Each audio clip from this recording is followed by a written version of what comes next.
I've heard that GLP-1 medications melt your organs, they ruin your face, or they're just the easy way out. If you've heard these headlines, this video is for you. Obviously, you have been watching too much TikTok that you believe these false claims. Let's clear up this confusion with some science based facts and some real life experience.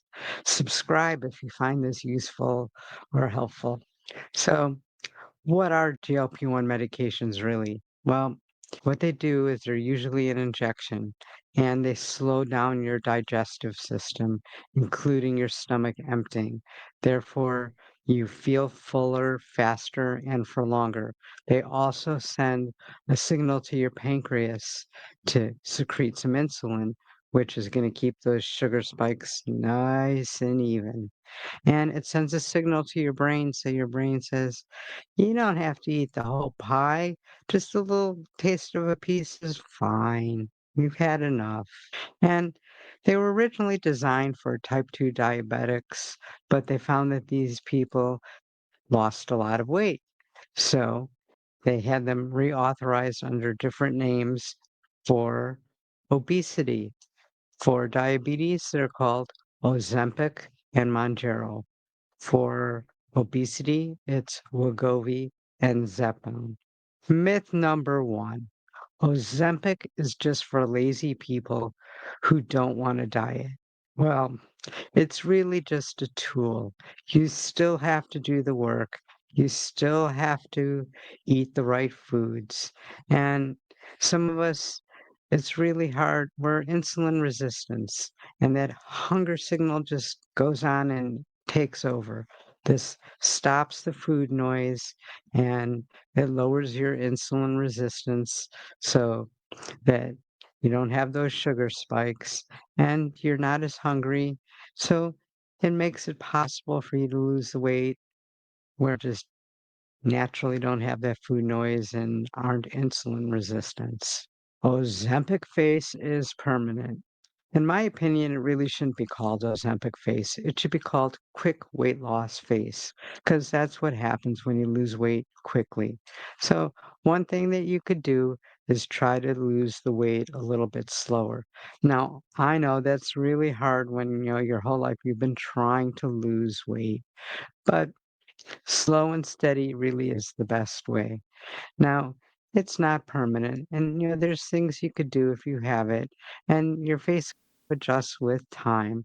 You could take some collagen, which helps with the elasticity in your face, and a good moisturizer, you'd be surprised how well that helps. And there's always fillers or Botox and stuff like that, along with surgery if that's the route that you want to go. But it's not permanent. And once you stop losing the weight, you'll see that your face will return a little bit more to normal. Myth number three, you'll regain everything once you stop. Statistically, there's a good chance of that. But if you learn healthy eating habits and continue on with the exercise, it makes it a lot harder. And people do have good results with that. Now, people like myself, I've lowered my dose and I just take a maintenance dose. Right now, I'm taking it once a week. I'm going to see how stretching that out goes, but there are other options. I know plenty of people that have just slowly titrated off of it, continue with their good eating and their good habits that they learned and their exercise. That's the key to keep this all up. Myth number four, these meds call gastroparesis in everyone. Gastro is something to be concerned about.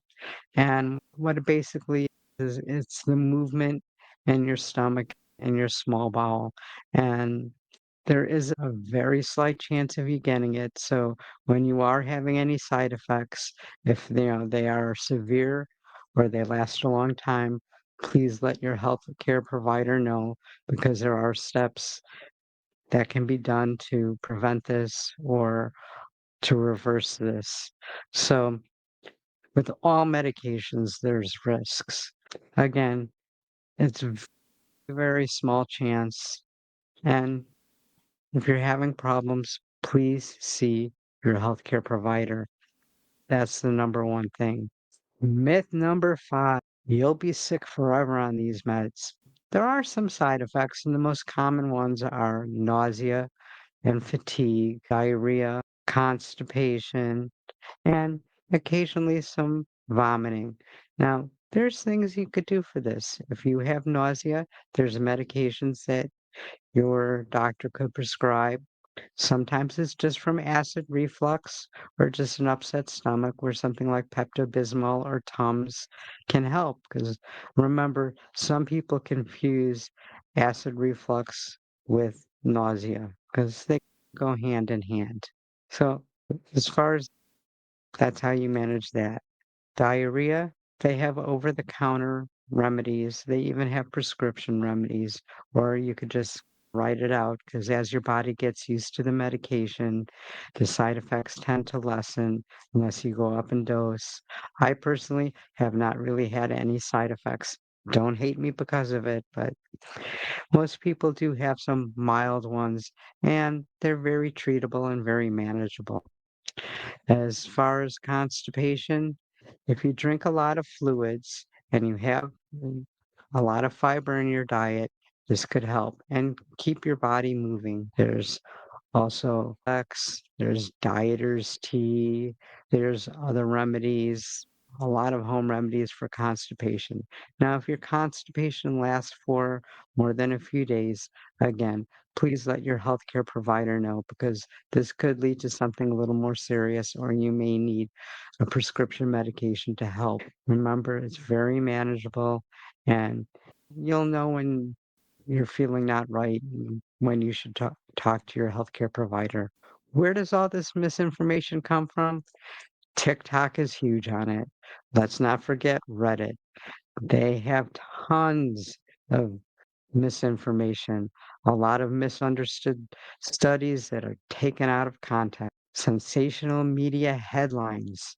You see them all the time. People just read the headlines and they don't actually read the story and they believe that's true. And there's also pharma's distrust on compounding companies. Most compounding companies, if you do your homework and you check all their reviews and stuff, are fine. I have used both name brand and compounding from a very reliable compounding company and have not noticed any difference. Now, remember, these are actually tools. It's not magic.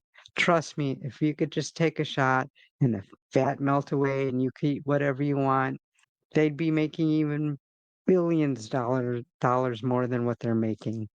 But remember, there's risks involved. So you should have your healthcare provider, you should be in contact with them and go over all this kind of information and your side effects, log your side effects, log what you eat, because sometimes what you eat could cause the side effects. So it's all very manageable. Remember, these GLP-1 medications, they're not for everybody, but for me, it probably saved years of my life. And I know that's true with a lot of people. How do you get informed? How do you become an informed GLP-1 user? Ask questions at your doctor's appointment. Don't believe everything on TikTok and Facebook. Use reliable sources. Talk to obesity medicine specialists. There's plenty of them even on YouTube that you could go to. Focus on your journey, not on what TikTok is saying or what Reddit is saying. Don't let these myths scare you or give you false hope. If this helped clear things at all, please hit that like and subscribe button. It really does help. What's your worst GLP-1 myth that you've heard? Put it in the comments. I'd really like to hear about it.